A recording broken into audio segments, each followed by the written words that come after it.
Kerala Digital Resurvey of Land.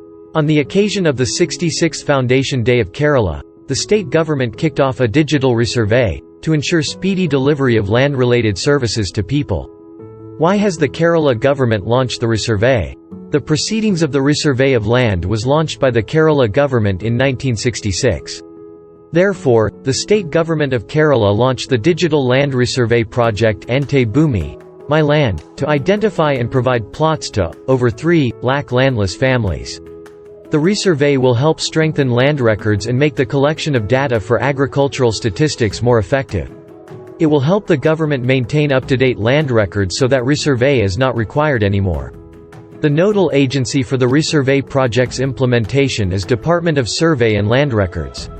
Modern equipment like real-time kinematic, RTK, rover and robotic total station for this survey. Surveys of, around 70%, of the land will be conducted using RTK